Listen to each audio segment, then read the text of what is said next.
Okay. Good evening, everyone. Good evening. So, you might have noticed that this week's reading was a little lighter than normal. Not many pages. So, it's going to be a bit of a lighter evening. Maybe we'll even finish early tonight. Did that kind of intentionally so we can kind of take a breather before we transition, into Jesus' private ministry. So tonight will be a good night. We're actually at the halfway point, believe it or not. This is kind of the halfway point for classes. So I thought I'd begin tonight by just asking how's the classes going for you guys? Is it going well? Is there anything you'd change for next year? I really like the class. I was just sharing that I watched a documentary on Alexander the Great. Oh yeah. And when they're naming places that he conquered and all, then, in my I can see them. Great. So the classes brought attention to that because I've never been that much interested in where things are. Great. So, yeah. That makes me happy. Yeah, that was one of the goals at the beginning of the class. Yeah. Yeah. Okay. Anything else? I think it's really enriching. I like it a lot. I'm looking for constructive criticism to change for next year. No, that's good. Okay. No, it's what I expected when I read the initial, and I'm reading what I expected to read, which is fine, but my retention is challenged a bit on the volume, just a bit. As you mentioned, I think I mentioned to you, that my wife and I had a chance to go to Israel. Mm-hmm. It's in 2010. Yeah. Figure that one. And so all these places, a lot of those we've been to. So it's kind of coming alive again. Oh, yeah, it makes it more real. Great. A lot of your pictures says, I've been there. Awesome. I'll walk probably the same places you have too. That's great. And it's very helpful. It's harder if you haven't been able to see that, then they get a picture. Yeah. What is always confusing to me is how the distance between point to point are walking. Mm-hmm. You have this, one paragraph says Jesus was here, then the next one, he's here. Yeah. But I'll tell you, and in between, I can't imagine walking those distances. Yeah. That is one of the things that is never really brought up to, but not myself, it's brought up, I've ever heard. Yeah. Well, even going those places when you're in a car or a bus, you go from one place to another, and almost that you can lose a bit of that too. In a couple, 3 hours, you're Yeah. across the whole place. Yeah. I mean, if you look at the kind of map on 105 where we are, you see all these arrows kind of going everywhere, and he did that as we're about to go over today. So we're going to cover all of that this week and next week, and that was in a period of a little bit less than 6 months. Last week remember when he fed the 5,000, it said the Passover of the Jews was at hand.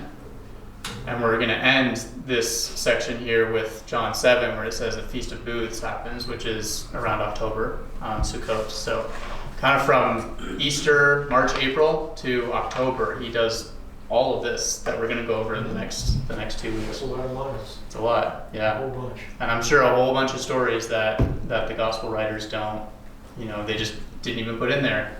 Gone on the road. So. If this afternoon's doing my reading again, I tried to read it twice, but your opener on the very first night, and you had a lot of stuff, and you addressed that, but that almost like I like to revisit that opener again, lightly. I couldn't keep up with all of that. Yeah. That's great. That one's on video, yeah? They're all on video. Yeah. Yeah. You can pull it up and read it again. Yeah, it's a playlist on YouTube. You can access any of these videos anytime you want. Yeah. I don't know if this would be helpful for people that, for a time saver or just to make sure they're on the right track, but along the same lines, as he goes from place to place, there's different feasts going on, there's different reasons. I don't know if like an outline with all of that on, available, so that way as you're reading, you can be like, seeing an outline with just a little bit more background information about the feast, about what time of the year it was, where those fall, that might be helpful too. That would be. Okay. Because I mean, we can look these up secondary as we're reading, and that's great too. Mm-hmm. But it has like, you know, if like we had like a little cheat sheet for each section, Mm-hmm. Okay. that might help. Okay. So Yeah, I can work on something like that. keeping everybody kind of on the same page. So Cool. All right. maybe just like an expanded version of these introductory. Yeah. You know what I mean? Okay. Yeah, that's a good idea. Just I'll work thought. on something like that. Cool. Well, that's really helpful. Thanks for that. Okay. Does someone want to pray, and then we'll dive in? I'll look this up. Father God, Lord, I'm so grateful and excited for another night. This study has been so enlightening. It has been such just an enriching time. I pray you're with James. I pray you're with him as he goes through this section of scripture, that your spirit is active in him and that we are attentive listeners, and that we can continue to see your life unfold through this chronology. That's just been such a faith builder and so informative. So be with us tonight, and as we study your word, in Jesus' name. Amen, thanks. Amen. Thanks, Ren. All right. Now, I also want to start this class. I think this is a really good time to do just a major review of where we've been. Okay? So, Where are the cheat sheets? yeah, no cheat sheet. Ran, good idea. So let's start from the very beginning. Here. What is the very first thing that happens in the Gospels? More specifically, earlier than that. Announcement of John the Baptist. Yeah. The announcement of John the Baptist. Where? In Jerusalem, at the temple to his father, Zechariah. Yeah. Very good. Yeah, Jerusalem. Right here. In the temple. To Zechariah. Gabriel comes and announces John the Baptist. Right? Then they go home to their home in the hill country of Judea. Then what happens? Announcement of Jesus and Mary. Yeah, where? Nazareth. In Nazareth. Right here. Yeah. Gabriel announces to Mary. And then? Mary goes down and visits her cousin Elizabeth here in the hill country. She stays with her for about 6 months. And then she might have been there for the birth, we don't know 100%, but Elizabeth gives birth to John the Baptist. Mary goes back to Nazareth. She's showing at this point, and then what happens? The Lord visits Joseph and tells him, don't worry about it, you can take Mary from your wife. Mm-hmm. Yep. John the Baptist is born. Yeah, he's born down here. What happens when Mary returns? There's census. The census, yeah. So they head down to Bethlehem, which is just south, 6 miles south of Jerusalem. Stay in the guest house. Yep, staying in the guest house, not the inn. Then, so Jesus is born, right? You have the angels and the shepherds come and visit. Then what happens? And they go down into Egypt. Good. Not yet. Yeah. Oh, yeah. Yep. They go and present Jesus at the temple up in Jerusalem. He's presented there. Then what? Yeah. About 6 months to a year later, they're in Bethlehem, and the wise men come from the east through Jerusalem, which finally tips Herod off to what's kind of going on right under his nose. And also real quick, so they were in there for several months because they were planning on settling there, right? I think so, yeah. Okay. Yeah. Yep. So the wise men come, they go through Jerusalem, tip Herod off. They come to Bethlehem, present gifts that we're all familiar with. Then they return in a different way. Then what? Yeah. Herod does the massacre. Joseph is warned in a dream. They flee way down to Egypt. Then shortly after that, sometime after that, Herod dies. They're told that they can return, and they're on their way. But then Joseph is warned.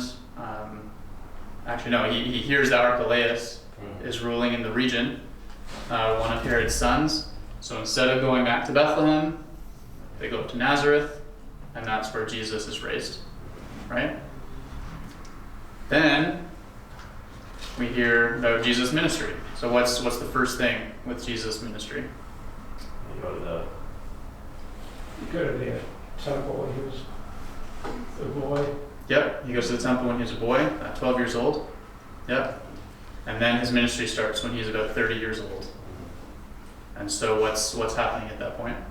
John the Baptist is baptizing for repentance. Yep. He's baptizing right about here on the Jordan River, right? Jesus comes.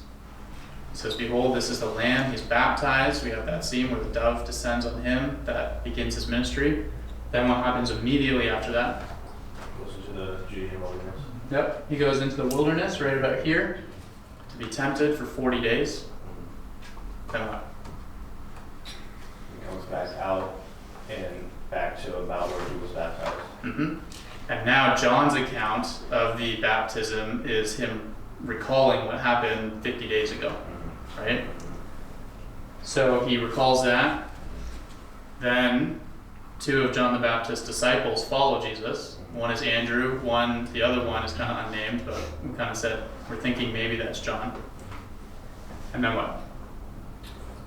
Doesn't Jesus head back up Mm-hmm. north to Sea of Galilee, and then that's when he picks up a couple. Yeah, up to Galilee. Andrew, Peter's brother, says we found the Messiah. Peter meets Jesus. Jesus says you will be called Peter. You'll be called Rock. He meets 2 other disciples there. Remember who they are? And Nathaniel. Philip and Nathaniel. Yep. And then what? Wedding at Cana. Yeah. Wedding over here at Cana, Jesus' first miracle. And then? And then doesn't he go back down south to cleanse the temple for the Mhm. first week? So now we have the first Passover. So if you remember, Jesus' ministry is 3 years. That Passover, that's kind of the start of those 3 years, because he is also crucified on the Passover, right? So he's down at the Passover in Jerusalem. He cleanses the temple. He meets with Nicodemus. This is where really only John is showing us this stuff. Yeah. He meets with Nicodemus, and then what happens right after that? Samaritan woman. Yeah, he goes up through the hill country of Samaria to Sychar, meets the woman at the well in John 4. Then he heads back into Galilee, and then he kind of begins with preaching in the synagogue in Nazareth, right? He's rejected by his hometown. He moves his family over to Capernaum, and that officially starts his public Galilean ministry, which is about 2 years. So what did we say is the best way to split up his public Galilean ministry? There were 3 what? Tours. Yeah, 3 preaching tours, right? So what happened in the first preaching tour?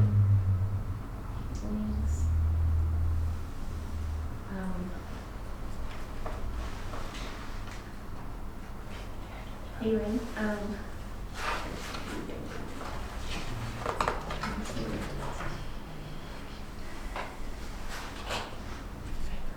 He spent a lot of time in that 3-city area.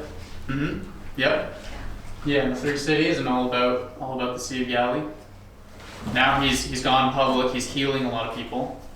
He gathers his 12 disciples, and we have the Sabbath controversies, right? That's kind of the theme of the first preaching tour. He's got these Sabbath controversies where he's intentionally healing people on the Sabbath. Sermon on the Mount was the first preaching. Yep. He has got the Sermon on the Mount kind of after the Sabbath controversies.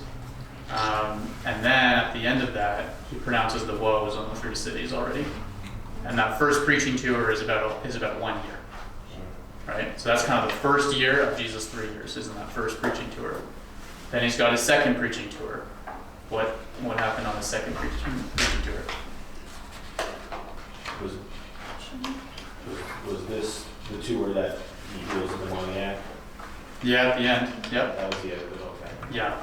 But before that, the Pharisees kind of come back after the Sabbath controversies. They've kind of, news has gone down to Jerusalem, and they've come back with this great idea of how to deny Jesus and get people not to trust him. What was that? They basically posed that he was casting out Satan by Satan. Yeah.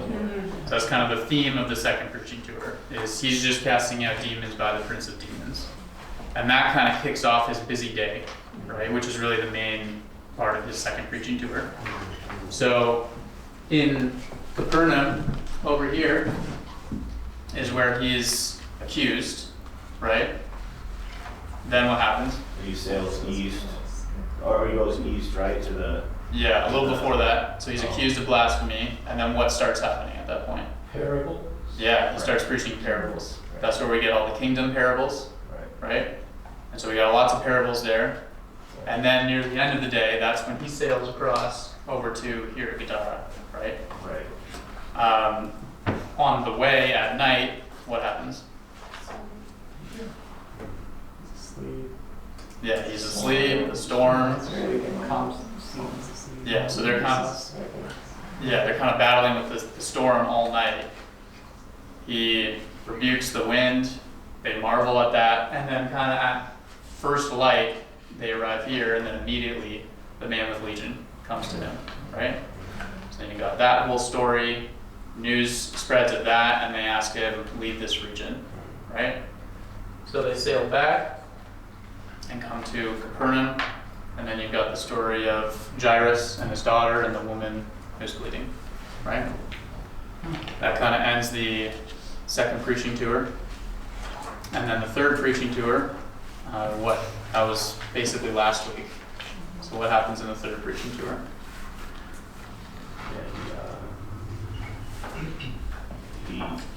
Something about a guy with a withered hand. He sent Is the that- disciples out by twos. Yeah, he sends the disciples up by twos. They go throughout the region, and he gives them basically this mission, right? That really a lot of it is going to apply to future when they're tasked with sharing the gospel to the world, right? So they go out by twos, and then they come back, and then what? And is that when he sails to that little that eastern corner, Yeah. the mountain range? Yeah, so they come back, they're in Capernaum. He wants to, this is, remember, when we're starting to transition to private ministry. He's escaping the crowds. He's starting to try to train the disciples, right? And this is ultimately the collapse of his public ministry, is this sequence of events, right? Sails across, they all follow him. Yeah, so they meet here in Capernaum. They sail over here to the region of Bethsaida. He feeds the 5,000 because everyone follows along the coast and meets him there. He feeds the 5,000. He kind of tests the disciples with feeding the 5,000, like, where are we going to get this bread from? And they kind of fail with that. The crowd marvels that he fed them bread, and they want to make him king because they really like having their stomachs filled. So he withdraws into the mountains to pray, tells his disciples to sail across. So we're about to have a repeat of the storm, a retest, if you will. So they sail across. One thing we didn't talk about last time too is notice the difference between these kind of repeat tests. The first time when they went this way and there was a storm, Jesus was with them. This time, you see how he's kind of testing them a little bit more. It's the same story. He orders them to go at night. They know they probably shouldn't. But this time he's actually not with them. Because kind of seeing, like, do you believe that, you know, my Father's watching out for you in this mission, even if I'm not there with you in the boat, right? He's kind of training them for what's to come when he's not actually going to be with them and they need to take the gospel. So anyways, this is where he walks on water, right? Then they arrive over here, and then what? They follow him, didn't know how he got across, but they Saw food again. Yeah, yeah, you have the whole John 6 discourse. They want food again. They start to try to manipulate Jesus, saying he's Moses better than you know. Yeah. He fed our forefathers in the wilderness every day, and you only fed us once. Show us another sign. Our bellies are empty again. Right? And so then he rebukes them. And this is the collapse of his ministry. He makes it even harder, and he says, unless you drink my blood and eat my flesh, right? Which would have been an abomination to them. And he's doing kind of what we talked about before, where he's saying just enough to keep his true followers with him, but those who would fall away anyways, who are following him for the wrong reasons, he says enough to make them leave. And so basically all his disciples leave, except for the 12, and I would argue a handful of others, maybe around 70 people. But basically everyone else leaves. And that's where we left off last week, other than the quick story of the Pharisees who bring up defilement and cleaning the outside of pots, and Jesus kind of concludes that coming full circle to saying that the Pharisees are the blind leading the blind, right? So at this point, he's put the nail in the coffin. Public ministry is over. He rebukes the Pharisees, calling them blind guides, and that's where we left off. Is this the discourse where he did the whole, like, you say everything is just Corbin? That was last week, right? Yeah. Where he says, like, you don't take care of your mother's people. Yeah. So that's where we've been. Now where we're going. So now, this week we're going to see Jesus doing some miracles here and there around the Gentile regions. He's still like, at this point he's starting to train his disciples, and he's escaped the Jewish crowds, and he's kind of turned to the Gentiles so that they can just observe more ministry and more miracles that Jesus is doing. And then next week we're going to see him escape the crowds completely. He's going to go up to Caesarea Philippi where no one will follow him, and he's not doing miracles really anymore and healing lots of people. He's just training them for what's about to come. And he's telling them really for the first time that he's going to die. And if they're going to follow him, they should expect to die as well. So this week is, as we read through, each thing that Jesus does this week is training the disciples. Just remember that. Keep that in your mind. He's training them. So kind of be thinking in each story, what would the disciples have gotten out of this story, as he's kind of going through these Gentile areas. So, as we said before, the collapse of his ministry happens around the Passover, right? The feeding of the 5,000. John says the Passover feast of the Jews was at hand. So we are now exactly 1 year from when he would be crucified, right? So this would have been the second Passover of his ministry, or of Jesus', or this is the first Passover? This would have been the I mean, as third. far as what's mentioned in the story. Wouldn't this have been the third? Because then that's 2 years. Is it, oh, it's the third one? Okay. Yeah. Okay. 3 Passovers, 2 years. Okay. So you'll notice in this section, we also this is where John kind of disappears for a bit in this section. John is going to pick back up in John 7, which will be the end of the 6 months of private training of the disciples. And we start with the last 6 months of Jesus, which switches back to public focus again a little bit, but no longer in Galilee. Like, he's done with Galilee, but now kind of in Jerusalem. And you see him start to stir the pot. He goes to the feast and he says these I am statements, right, that are famous in John. We had the first one last week, I am the bread of life. But the rest of them are going to kind of happen down there in Jerusalem, where he's stirring the pot. He's kind of standing up in the middle of the feast and saying, I am this, I am that. We see him in the last 6 months, healing the blind man, for example. He's going to walk all the way through Jerusalem and everyone's going to see it. He's going to raise Lazarus from the dead. He's basically stirring the pot in preparation for his final coming to Jerusalem to be crucified. All right. Any questions about any of that before we dive into the text? Okay.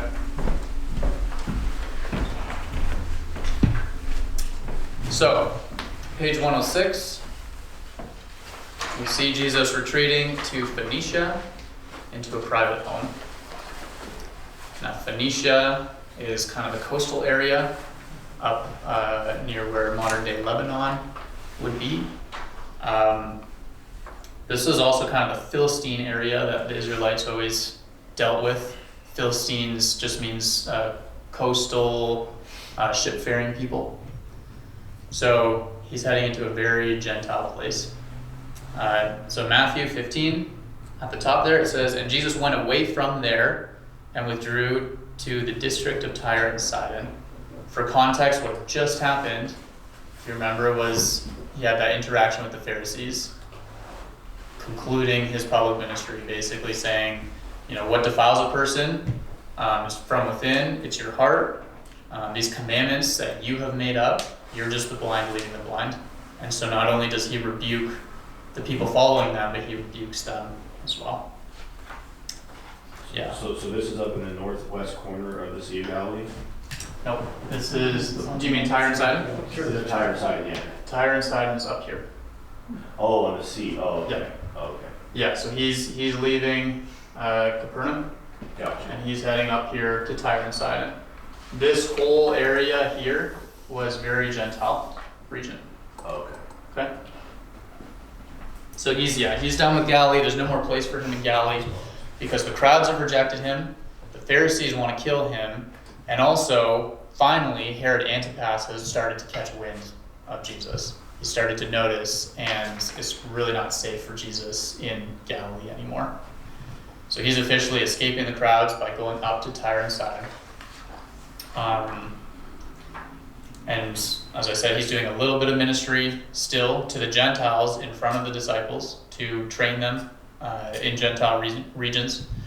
And he's kind of prepping them for eventually these hard teachings he's going to give them that we'll go over next week that he's about to die. So yeah, like I said, each of these sections, be watching for what is Jesus training the disciples with these kind of familiar miracles that he's doing, but now in Gentile regions. So he withdraws to Tyre and Sidon. Mark's account says, "And from there he arose and went away to the region of Tyre and Sidon. And he entered a house and did not want anyone to know." See this kind of shift now already? He doesn't want anyone to know, yet he could not be hidden. So there's crowds. Who would these crowds have been? Gentiles, and he's in Tyre and Sidon. Yeah.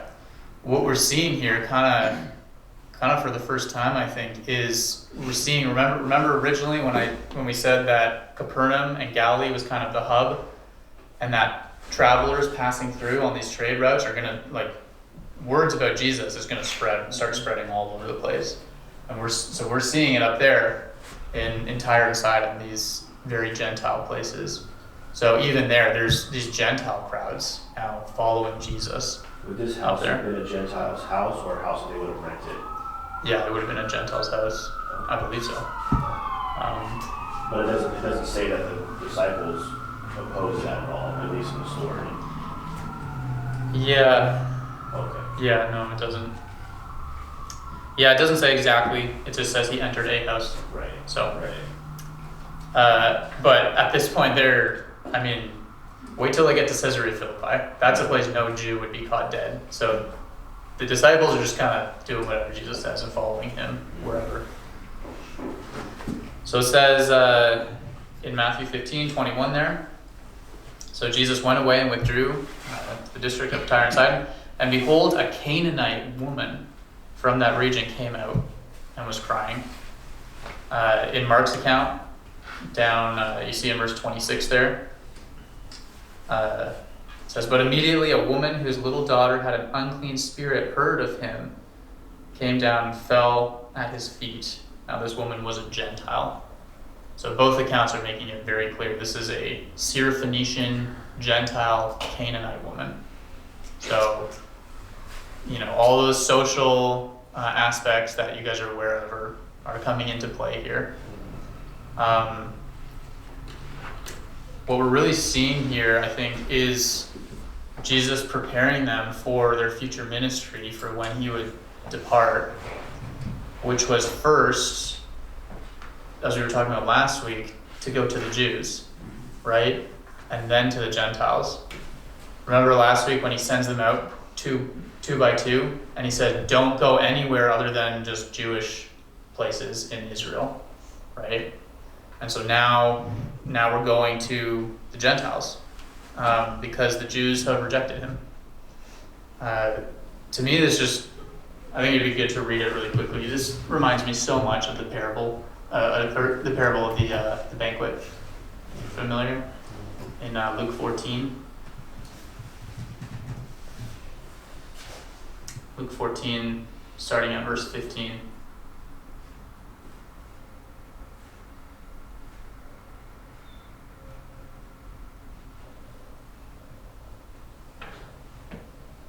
I think you're in chapter 15. Thanks, Matt. Luke 14. So it says, "But Jesus said to him, a man once gave a great banquet and invited many. And at the time for the banquet, he sent his servant to say to those who had been invited, 'Come, for everything is now ready.'" Sounds familiar, right? "Kingdom of heaven is at hand." But they all alike began to make excuses. The first said to him, "I have bought a field, and I must go out and see it. Please have me excused." Another said, "I've bought 5 yoke of oxen, and I go to examine them. Please have me excused." And another said, "I have married a wife, and therefore I cannot come." So the servant came and reported these things to his master. Then the master of the house became angry and said to his servant, "Go out quickly to the streets and lanes of the city, and bring in the poor and crippled and blind and lame." The servant said, "Sir, what you commanded has been done, and there is still room." And the master said to the servant, "Go out to the highways and hedges and compel people to come in, that my house may be filled. For I tell you, none of those men who were invited shall taste my banquet." And you kind of see here what we see in Acts 1:8, right? First go to Israel and Jerusalem, then go to Judea and Samaria, right?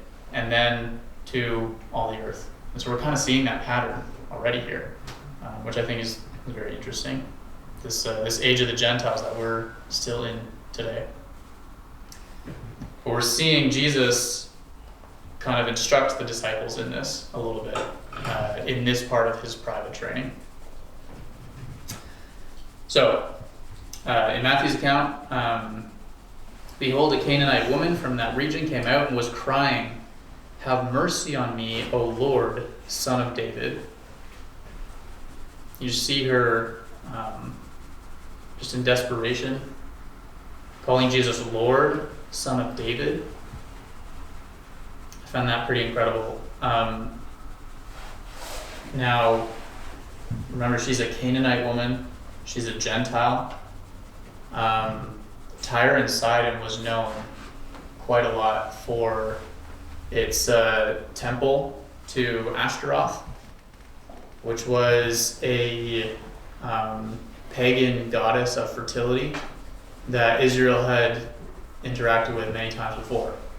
You see Ashtaroth, where Israel leaves the Lord for Ashtaroth in the Judges period, and also in 1 Samuel, you see quite a bit where they leave God and go after Baal and Ashtaroth. So this is kind of something where now at this point, the Jews they'd be thinking, oh, this is why we went into exile, right? It's because we were worshiping these gods, so let's have nothing to do with them now. This is why, if you remember last week, when we were talking about wiping the dust off your cloak. The Jews in general would have been very familiar with that because they did it every time that they left any of these areas because of all the idolatry that was going on. I think sometimes it's hard for us today to kind of really understand what was going on in these places. So I didn't go to Tyre and Sidon when I was in Israel because it's in the region of Lebanon, the country of Lebanon right now. But I did go to a temple called Jerash. And this was basically what was happening everywhere. This is the temple of Artemis in Jerash, who is also a goddess of fertility. And so here's what happened in these temples of fertility. If I just kind of go through, so this is the temple to Artemis, and down there in that pit underneath the temple, that's where all the cult prostitution happened. Right underneath the temple. And it was basically by the way, if you think this is bad, wait till we get to Caesarea Philippi next week. But here I am going down to where all of this would have happened in these basically dungeons underneath the temple. And this cult prostitution was basically the way that they would worship these goddesses of fertility. There would be cult prostitutes down there. And basically the result is they would have children who would either be, I think in some cases, sacrificed to the gods as a result, or left and abandoned, or if they ended up being women, then that's where the prostitutes came from, and it just kept going. So this is what's happening in these regions. You can see why these Jewish crowds are not following Jesus anymore. And he's really going to these just gross pagan regions where this would have been happening. All kinds of idolatry would have been happening. Everyone would have had household gods that they would have prayed to. So this is where Jesus is taking his disciples. Yet, look at what he's showing his disciples here with his compassion on this woman. And just look at the contrast with this woman too, between this woman versus the Pharisees and the Jews that rejected Jesus. She's calling him Lord, Son of David. Would she have just said that because of people that brought that information through there? I mean, she doesn't. I believe so. Yeah. She's desperate. Her daughter is oppressed by a demon, and I bet by this point she's tried everything. She's probably prayed to every household god that she could buy in the marketplace. She's probably tried every cult practice to heal her daughter, and she's desperate. She's at her end. You see the picture of the gospel there? That's the faith that is required to be saved. To understand your need for a savior is you've tried everything else, you're at your end, and you're desperate, and that's why she responds this way, even though she is a pagan woman. And the Pharisees, who think they're good, just like the parable of the banquet that we just went through, they make all these excuses. They think they're fine. We don't need you. We've got our Mishnah. We've got our Talmud. We can earn heaven for ourselves. They don't have faith because they're not desperate. And that's kind of the theme that we've been going over the last couple of weeks. Okay. Another theme I see here is just, Jesus' Sermon on the Mount, where he said, ask and it will be opened, or ask and it will be given to you. Seek and you shall find, knock and it will be opened to you. You see that on full display with this woman here. I love this story. I love this interaction with Jesus. So she comes and says, "O Lord, Son of David, my daughter is severely depressed by a demon." But he did not answer her a word. And so as we go through here, it almost seems for a second as if Jesus is kind of being rude to her. But we'll find out that that's not the case. So she begs him, and he doesn't even respond. But she keeps knocking at the door, right?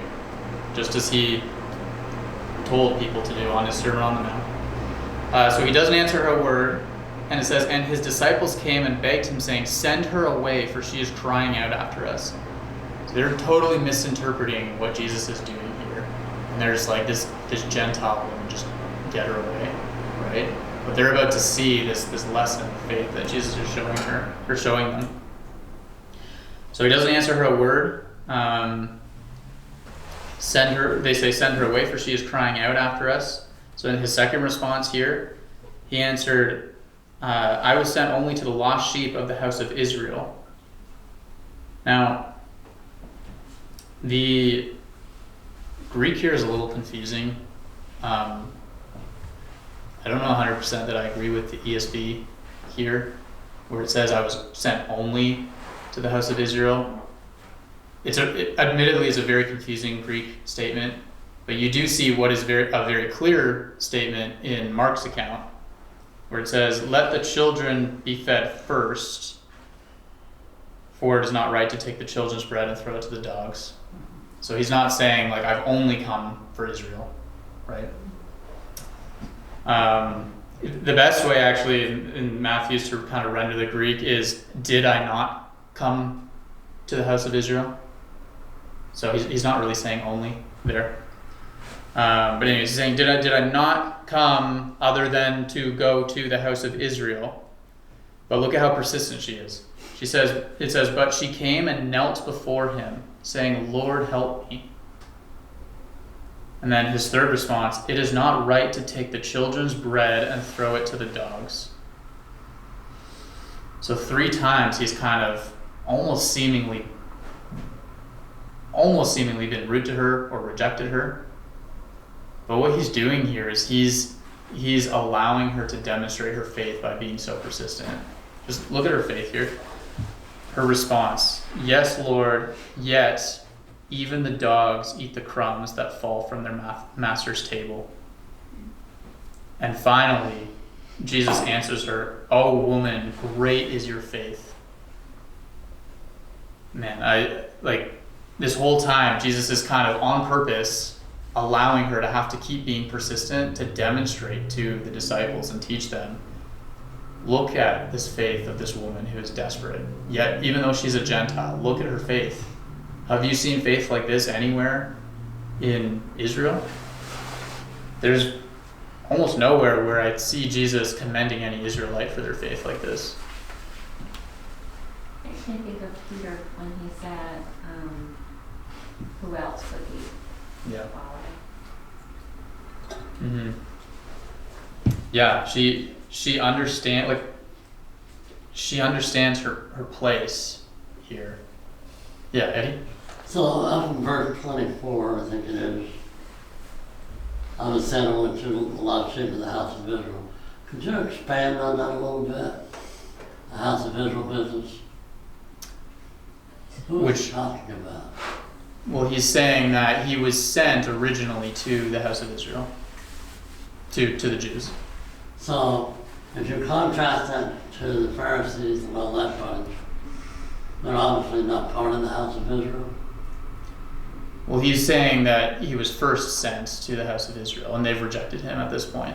Yeah, because he calls them a bunch of bad words. Mm-hmm. Yeah, but they're still ethnically the house of Israel. So is the house of Israel, does that go back to the 12, the sons of Jacob? Yeah, I believe so. He's sent first. It's like the parable of the banquet that we just talked about. Yeah. He's the children that he's talking about, the house of Israel. These are ethnic Jews, and Jesus is sent originally to them, right? And But so they've the house rejected of him. Israel ended up being known as the Israelites, right? Mm-hmm. Yeah. Yep. Yeah, so we see him respond, yeah, great is your faith. Be it done for you as you desire. And her daughter was healed instantly. I mean, this is just such an amazing example of desperation, faith, and Jesus' compassion on the Gentiles. And this is what he's teaching his disciples. We've been in the Jewish areas, they've rejected, and this is going to be the same pattern that they're going to go through when they take the gospel to the nations. One more point. Yeah, Eddie? So when he said to this woman, great is your faith, Mm-hmm. your daughter's going to be fine, is that kind of like I ain't got time for this, so your daughter's finding your faith got you there. I'm moving on here. I don't think so. I think he's marveling at this woman's faith. Yeah, she interrupted him. Right. She was persistent. That's the kind of faith that That's the what I Lord's, meant. the Lord's looking for. You Yeah. know, you'll meet people like that, they just won't leave you alone, find out whatever. Yeah. She's desperate. That's what Jesus is looking for, is people who are desperate for Well, they're all Savior. desperate. Yeah. But the Jews and the house of Israel don't recognize that. That's why they reject him. Well, no, that's part of the problem. Right. Okay. Page 107.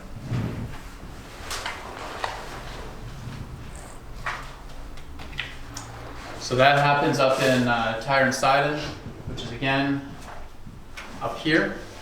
And so now Jesus is going to, avoiding Galilee, avoiding this region, he's going to come way over here into the Decapolis. So if you remember, the Decapolis is kind of this whole region here, and it's very Gentile. Decapolis, Deca is 10, polis is city in Greek, so these are the 10 cities. So he's going to go through the Decapolis, and it says he's going to come along the Sea of Galilee. Now, this can be confusing because you think, oh, he's back in the region of Galilee around the Jews. This region here, along the Sea of Galilee. So remember, this is Bethsaida, so this would have been Jewish area. But right around here somewhere, all of a sudden this region, this is very Gentile. If you remember, he healed the man with legion over here, and they were pig farmers, right? And he told him to go throughout the Decapolis and share what God has done for you. So this region along the coast of Galilee was unique, being Gentile. Kind of all this region was Jewish. So he's not in Galilee right now. He's coming. He's still dealing with the Gentiles. So it says Matthew 15:29 there. It says, Jesus went on from there and walked beside the Sea of Galilee, and he went up on the mountain and sat down there. This probably was around where the man was healed with legion. Okay. Another thing to note here is he's also being intentional about being out of the jurisdiction of Herod. This, even though Tiberias is right across the sea, this is not Herod's jurisdiction. Okay. Now, we see lots of crowds here following Jesus. Kind of like the last story, this would have been happening because, again, Jesus' fame has even spread to the Gentiles now. I've got to imagine a large part of this is because of the man healed with legion, who went throughout the Decapolis, as it says in Mark 5, and proclaimed to everyone what God had done for him. I got to imagine a lot of these crowds are because of that witness, right? If you remember, that story is so interesting because he wasn't allowed to follow Jesus, because Jesus said, I know you really want to be with me, but I've got a mission for you. I've got a task for you. So this is kind of the result of that. So Mark 7, he returned from the region of Tyre, went through Sidon to the Sea of Galilee in the region of the Decapolis. And they brought to him a man who was deaf and had a speech impediment. And they begged him to lay his hand on him. So remember, these are only Gentiles here. And taking him aside from the crowd privately, Jesus put his fingers into his ears, and after spitting, touched his tongue. And looking up to heaven, he sighed and said to him, Ephatha, that is, be opened. So that's Aramaic there. Remember, this is Peter preaching in Rome, right? This account we have of Mark. So Peter is explaining to the Romans what's happening here. Now it's interesting here because this is one of the rare cases in Mark that Mark is unique. There's no other story about this other than in Mark, which makes me think, I wonder why Peter really felt the need to add this in here, right? My thoughts go to just what Jesus is teaching here. This is a desperate and neglected man. His speech impediment would have made him an outcast from society, people would have thought he was maybe mentally disabled because he had a speech impediment. And he's a Gentile. Yeah, look at the compassion that Jesus has on him. And Peter at this point is preaching in Rome. This probably hit home for Peter. Peter by this point had been rebuked by Paul, if you remember, for he wouldn't even eat with the Gentiles, and he was rebuked by Paul. So I think this is one time where Peter's just, looking back and he really remembered this story, and he's in Rome preaching the gospel to the people there who needed to hear it, and being a pastor to them.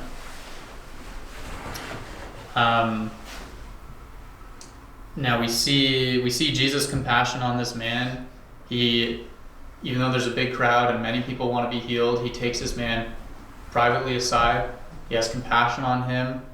He is basically signing to this man to show him what he's doing, right? He puts his fingers in his ears going like, I understand what your problem is.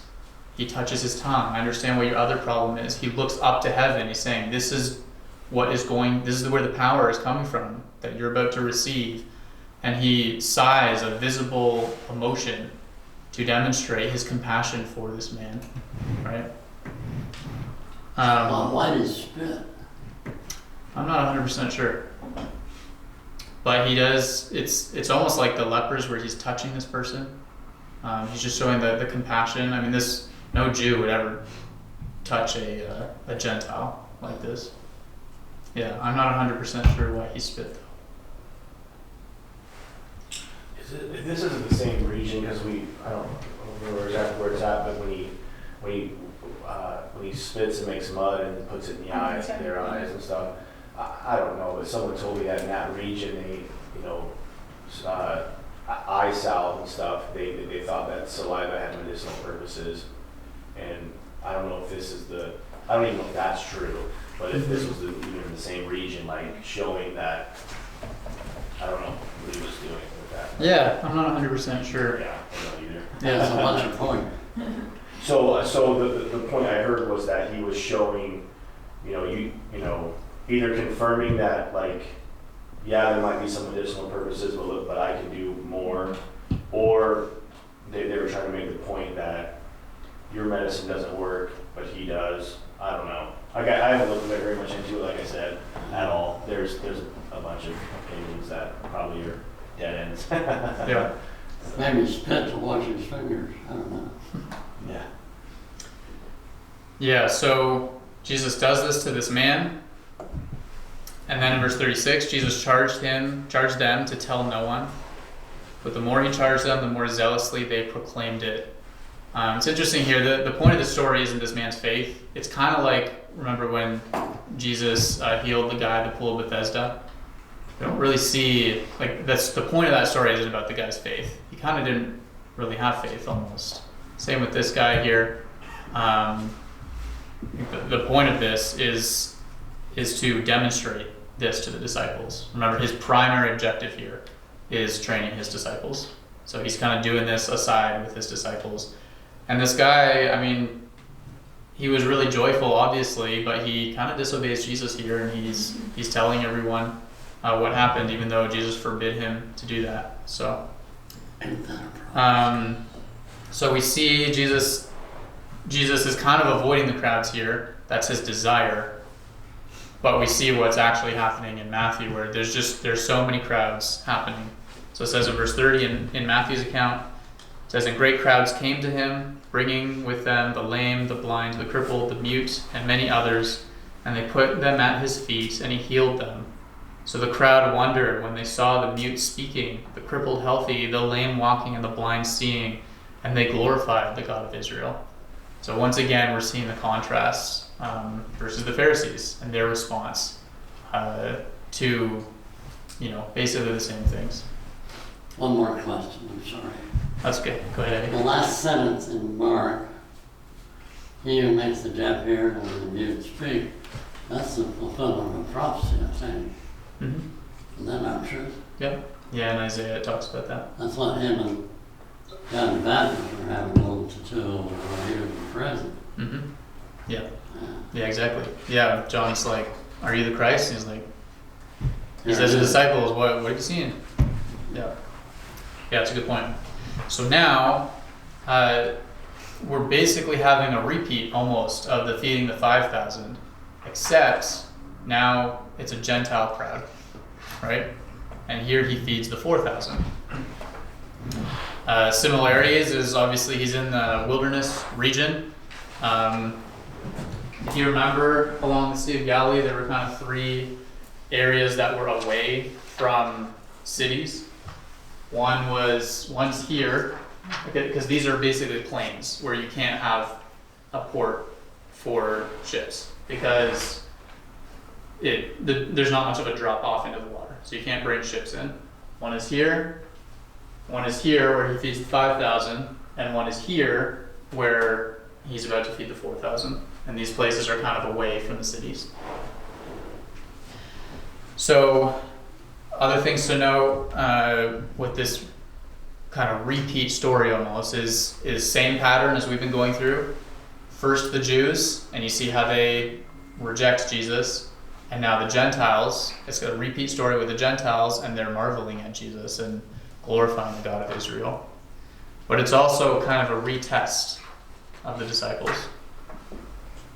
And they fail again. It almost seems so bizarre to us that they would do that, you know. Can you, what was the time gap between the 5,000 and the 4,000 about? Yeah, that's a good year or question. more? No, a couple months. A couple months is all? Yeah, I have shorter memories than you do. yeah. Yeah, I imagine this is like 2 to 3 months later. Yeah. Because the last one happened at the Passover, and when Jesus has done his private training is in October, 6 months later, and they've still got to go all the way up to Caesarea Philippi, and a bunch of other things have to happen. Okay. So I imagine this is 3 months at the most. Okay. Now, at the bottom of page 108, so it says, after sending away the crowds, Jesus got in the boat and went to the region of Magadan. Mark's account says, immediately he got into the boat with his disciples and went to the district of Dalmanutha. Now, just like last time with the man with Legion, kind of says 2 cities, it's the same region. Magadan, I believe, is just Hebrew, and Dalmanutha is the Greek. But it's the region over here, this other plain. If you look in your books, I believe on page 41, there's a picture of that plain, kind of from up on Mount Arbel. Now, the question I have is, why did he go over here? Because he's been away from Jewish regions, and now all of a sudden he's going into a Jewish region. Very, very briefly. Because remember, he's done with he's done with the Jews in Galilee. He knows Herod's after him. And my best thought as to why he goes in that region, because remember, he's here, and he's about to go way up north, up to Caesarea Philippi. The best route would have been just to go up north, but he does a little pit stop right here, and then he sails over here to Bethsaida, and then they go up. The only reason I can really think of is Magdala is here, where Mary Magdalene is from. And this is just James' thoughts, but they're about to go to Caesarea Philippi, which was an extremely dangerous Roman province. And I think that maybe he was leaving some of the women who were, during his whole ministry, were following him around, tending to his needs. And he's probably maybe dropping them off there and going, this is a very dangerous region where we're about to go. This is kind of just me and the disciples are going up here for this training. That's just my thoughts. But. So, he's been away for a while, and this is his first time coming back into a Jewish region. And who's there to greet him? The Pharisees and the Sadducees. There's no crowd anymore. Remember, they've all rejected him. And so this is his greeting, and his little stint back in Galilee here is, here's the Pharisees and the Sadducees. Remember, the Pharisees and the Sadducees were rivals. They hated each other. But the one thing they were united on was that they hated Jesus and they wanted to kill him. So they're kind of teaming up here. You can imagine at this point they really hate Jesus. And so they have another interaction with Jesus. Jesus is basically done entertaining them. This is a very short interaction that he has with them. But they do the typical, they ask for a sign from heaven. They've asked so many times, show us a sign from heaven, show us a sign from heaven. And in some sense, there's a reason they're asking for that, because they've seen lots of signs that he's done. He's healed lots of people. They've been around for all of that. But at that time in Jewish superstition, there was teaching that demons could do kind of earthly signs like that, kind of hearkening back to the Pharaoh's magicians that could replicate a couple kind of earthly signs. But if you remember in those accounts in Exodus, once God started doing heavenly signs, the magicians couldn't compete anymore. So that's kind of why they're asking for a sign from heaven. They're like, we've seen, these signs, but show us your deity. Show us a sign from heaven, then we'll believe. But Jesus doesn't entertain that, because they were entrusted with the Torah. They were entrusted with the oracles of God. They aren't the ones who should have needed a sign. He shows signs from heaven to people like his disciples, right? But they don't get a sign, because they're an evil and adulterous nation and generation, as he says. And so he rebukes them. I love this rebuke. When it is evening, you say, it will be fair weather, for the sky is red. And in the morning, it will be stormy today, for the sky is red and threatening. So classic sailor's interpretation of the weather. And he says, you know how to interpret the appearance of the sky, but you cannot interpret the signs of the times. An evil and adulterous generation seeks for a sign, but no sign will be given to it except the signs of Jonah. So he left them and departed. So which is that sign? Sign of Jonah? 3 days? Yeah, the 3 days where Jonah was in the belly of the whale or the fish. They got it. He's basically saying the sign from heaven that you guys are going to receive. This is the only sign that you guys are going to get from heaven, is my resurrection. No, but that's it. No, I don't think anybody was talking about it. I think too, Jesus said previously, don't cast your pearls before pigs, because what are they going to do with this amazing jewel? They're just going to throw it in the mud and trample on it. And I think that not only because these guys have already made up their mind, even if they would have seen a sign from heaven, they would have explained it away. Well, I don't think Jesus cared about it. Period. End of story. Right, yeah, he's already passed judgment, I think. Yep. Yeah, he's not going to cast pearls before swine. And the sign from heaven that they are going to see is going to condemn them. Right. And so you see that very clearly, I think, in Matthew 28.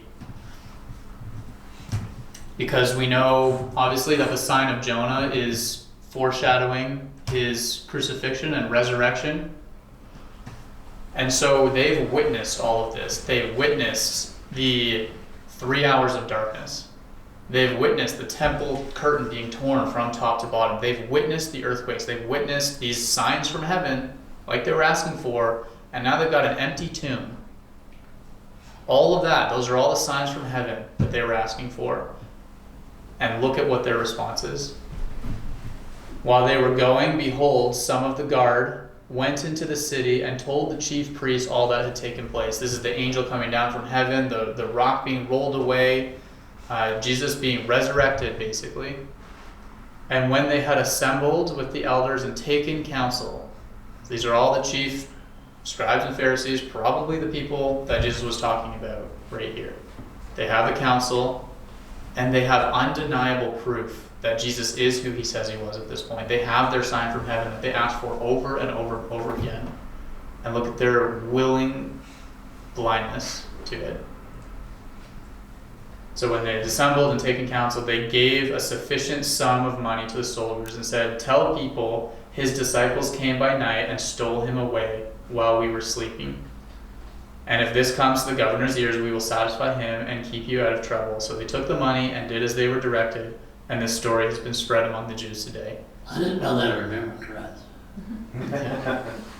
Think of how evil you have to be to do this, how willingly blind you have to be. This is the hardness of heart. This is, as it says in what Jesus said in John 3, right? The light has come and people love the darkness rather than the light, lest their work should be exposed. And so they run towards the darkness.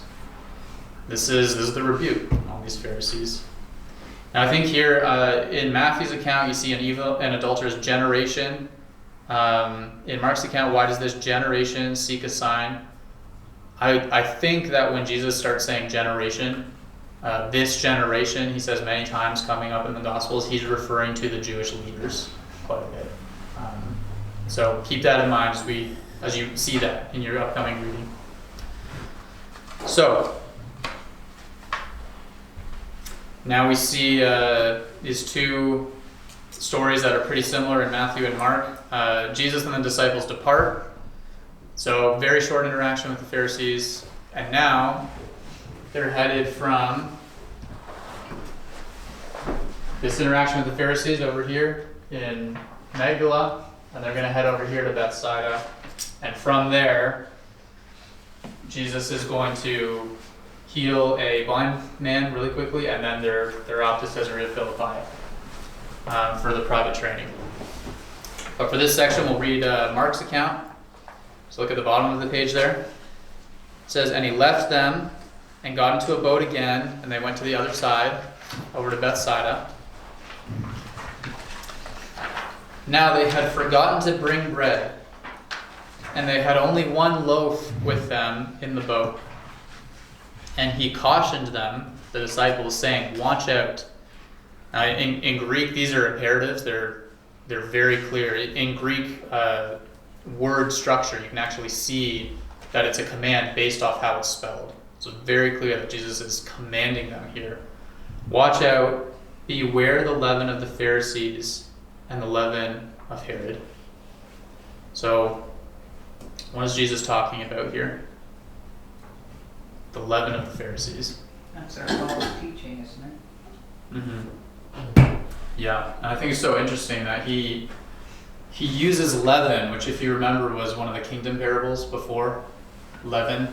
This is kind of like the mustard seed parable, where this seems really small right now. Not much of the world is operating in this way, this religious way of doing these, following these traditions of men. But I think what Jesus is saying here is this type of teaching is going to spread to the entire world. And we see that in full effect today.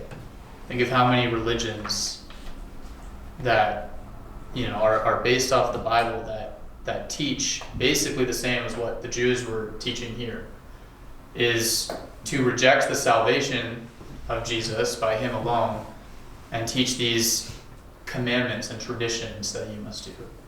Right? Obviously in our culture it's full of it. It's amazing the willful ignorance that you see. Miguel and I, we were having a conversation with someone on campus the other day, and this type of conversation I've had so many times, but this is the one that's fresh on my mind, where he's a very devout LDS guy, and just asking him, how sure are you that what you believe is true? 100%. Nothing could ever convince me otherwise. I know 100% that this is true. And then just the very simple question, well, why? And then just zero answer other than, my feelings and experiences, and that's where faith comes from. That's not an answer. Anyone of any religion could give the exact same answer. There's no standard of truth there. And he kind of realized that he had no answer for why he believes what he believes. And so I presented him with, I was like, I would love to sit down with you one time, Bible open, and I'll just show you what truth is. That's what Scripture is it's truth, so that we're not tossed to and fro by ways of different doctrine into these, kind of leaven of the Pharisees types of things. I was like, would you be willing to sit down with me and just read the Bible and I'll just show you these things? And he goes, nah, I'm good. And it blows me away, the willful ignorance to not even want to sit down, even though he was just confronted about the fact that there was zero reason for believing what he believes. But he's good. Because it's just like the Pharisees. He thinks he's fine. And he can earn his own salvation by doing works. And why wouldn't you want to continue in that and be willingly ignorant? Because in that system, you get to be your own God. Well, you have a lot of social pressure to begin with, especially here. Yeah, there's social pressure, but at the end of the day, the reason he's good is because he thinks he can earn heaven, and he wants to become his own God. He doesn't want that stripped away from him. He doesn't want someone to be Lord of his life. There's no desperation there. And so you see this leaven of the Pharisees that has really, as the analogy of leaven goes, this small teaching has it's like a virus these days, and it's expanded as the analogy of leaven goes.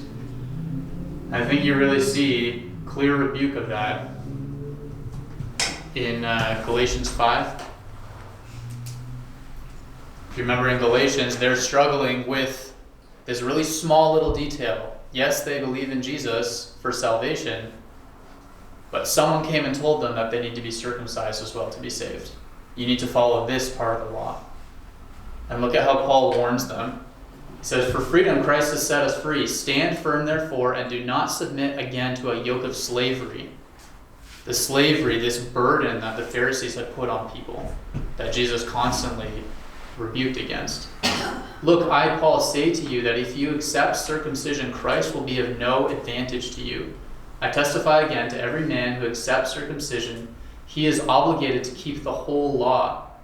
You are severed from Christ, you who would be justified by the law. You have fallen away from grace. For through the Spirit, by faith, we ourselves eagerly wait for the hope of righteousness. For in Christ Jesus, neither circumcision nor uncircumcision counts for anything, but only faith working through love. You were running well. Who hindered you from obeying the truth?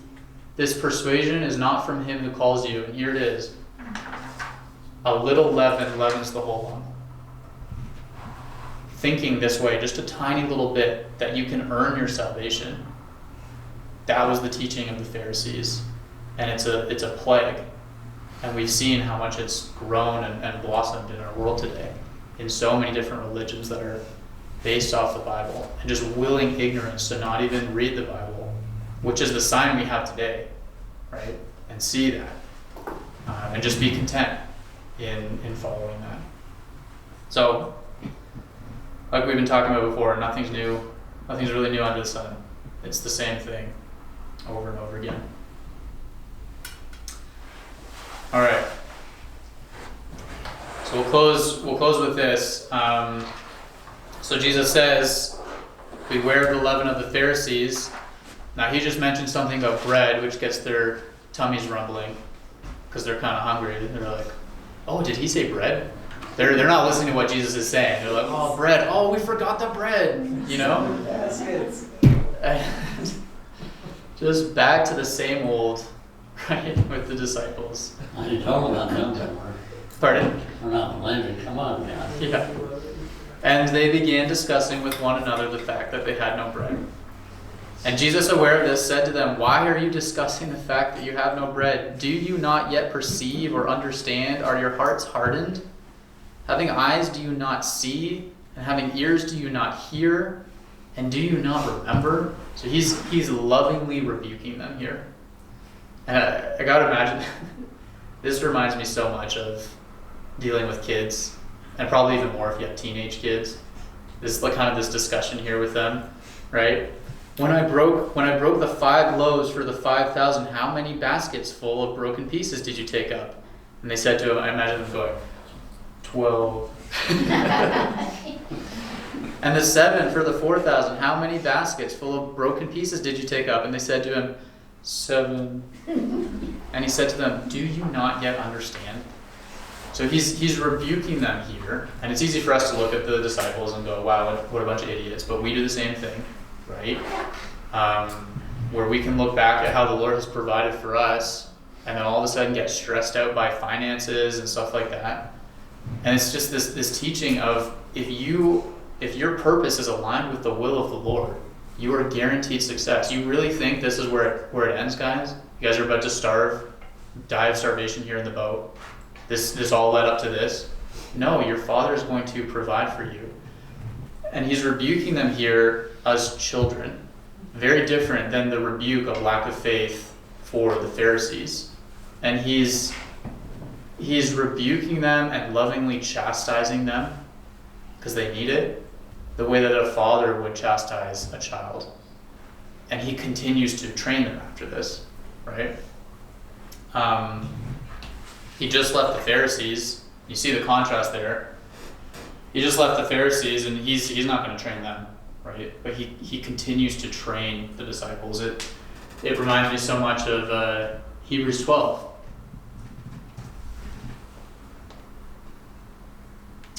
Where it says, my son, do not regard lightly the discipline of the Lord, nor be weary when reproved by him. For the Lord disciplines the one he loves and chastises every son whom he receives. That's what Jesus is doing here with his disciples. It is for discipline that you have to endure. God is treating you as sons. For what son is there whom his father does not discipline? If you are left without discipline, in which all have participated, then you are illegitimate children and not sons. The proof that you're getting this loving rebuke is the fact that you are sons. That's the proof of it. Besides this, we have had earthly fathers who disciplined us, and we respected them. Shall we not much more be subjects to the Father of spirits and live? For they disciplined us for a short time, as it seemed best to them, but he disciplines us for our good, that we may share his holiness. For the moment, all discipline seems painful rather than pleasant, but later it yields the peaceful fruit of righteousness to those who have been trained by it. Therefore, lift your drooping hands and strengthen your weak knees. That's what Jesus is doing here, is he's training them, right? He's training them for what is to come. They're about to take the gospel to the nations. And he's basically going, you guys are going to have a lot more than the issue of bread to deal with when you take the gospel to the nations. You know, like, come on, grow up here. He's lovingly chastising them and getting them ready for what is to come. Now we can be encouraged because the disciples seem to fail so often, but remember, like we said last time, we have something today that they did not have yet at this period, which is the Spirit. Yeah. And you see that when the Helper comes, how now all of a sudden when they take the gospel to the nations, you know, everything changes. And now all of a sudden they are boldly proclaiming the gospel, being beaten in the temple, and they each go and are martyred for the gospel. And that's the power of the Spirit. Just recently, the past few days, as I've been studying for Thessalonians, you know, this kind of hit me at the end when I was studying it. Like, we just talked about the signs that are coming. I mean, there's a big thing we're going to talk about when we end up going through Thessalonians is look at the signs around us. Look at what's happening. Look out the window. Israel's become a nation. They're building a temple. They're about to start temple sacrifice. The world hates Israel. Everything is happening exactly as prophecy says. So just like Jesus rebuked the Pharisees for, look at the signs, right? Look at what's happening. And it says right at the end of Thessalonians, do not quench the Spirit.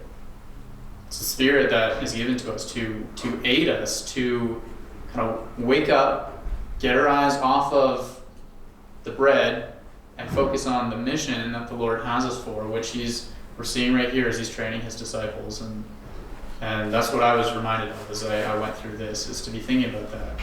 Do not quench the Spirit and be reminded of the mission that he has for us in this culture where the leaven of the Pharisees has taken root. All right, well, that's all I got for us today. Any questions about any of that before we pray? I thought I couldn't find it in Hebrews, but like, you know how in Hebrews it talks about like Jesus being the better covenant, the better way. Like, and he talks about like somewhere in there there's a warning of like, you know, like things that were familiar, traditions, all that stuff, you know, warning against that. Do you think also that like, so like he had just had a short stint with the Pharisees? Do you think also that he was warning, because it seems like in Mark 8, 11 through 12, they want a sign from heaven, they get rebuked. No, obviously done entertaining you. The only sign you will be given is the one of Jonah. And then shortly thereafter, they go to feed the 4,000. Were they afraid to assume this amazing sign was going to happen because what the Pharisees said is starting to discourage them to even, you know, does that make sense? Like, okay, Jesus just rebuked the Pharisees for asking for a sign, yet here we are needing a sign from heaven. What do we do? Do we ask? You know what I mean? Like, are the things that the Pharisees are saying, are they starting to make them kind of withdraw a little bit? Because it seems like, you know, maybe someone coming out of Catholicism, you know, the swishing of the robes and the incense and all that nostalgia starts to be like, oh, that was really soothing, that was really nice, and just maybe hearing somebody talk about Catholicism just kind of like starts to maybe draw them a little bit, was what the Pharisees were saying, because that's what they grew up with these teachers. Yeah. Starts to take root a little bit, makes them kind of like start to backtrack. Yeah, I see what you mean. Yeah, we can't know for sure what was in their minds. Right. I mean, Jesus. I think what you said fits. Yeah, he rebukes them for their lack of faith. Right. So, presuming Jesus would know what the real issue of their hearts were. I mean, he's rebuking the Pharisees because they have a lack of faith and they're trying to put the Lord to the test. Whereas he's expecting the disciples to realize at this point that they're not, you know, for the feeding of the 4,000, it's because that's needed in that situation. They're not asking for a sign to prove, to validate their faith, but Jesus is expecting them to know that when something is needed, it will be provided from the Father. So. But also, isn't that also implying that not only will you be whatever you need provided, but you need to ask for it. Yeah, exactly. Yeah, and that's a demonstration of your faith and asking and seeking and knocking. All right. Seth, you want to close us? Yeah. Thanks. Lord, thank you for this day that we have to come together and learn your word and come to know you better through it. Lord, I just thank you for the opportunity that we have as a church to have teachers such as James, Lord, have opportunities to come together on a night like this and really reflect on what it is that you taught and what it was that you intended for us to learn from your truth in the word. Lord, thank you for your blessings. Thank you for all the work that you're doing in our lives. I pray that you continue to allow us to think on these things through this week and apply it to the situations that we're in, to the people that we know, those loved ones who are hurting, to those who need to hear the gospel, Lord. I pray that you allow this to penetrate into our minds so that we might be able to more fully understand you. Lord, thank you for the Spirit. That's really what's weighing on me tonight after what we've been reading. Lord, how much we have to rely on what you're doing through us and how much we have to rely on you. Lord, thank you for the fact that we're able to draw close to you and the fact that you live within our hearts and that you're here with us all the time. Lord, it's such a blessing to have a God that cares so much for us that you would fill us with your presence. Lord, I love you and I thank you for all that you're doing. I pray for health this week for all of us. I pray for opportunities to come to your word that we might be able to know you more. Lord, I pray that you continue to bless this church and this community and allow us to be a light to the world, not allow us to hide this light of knowledge that we've learned in this class under a bushel, but to make it known to those around us who need your word more than anything else. In your name we pray. Amen. Amen. All right. Thanks, guys.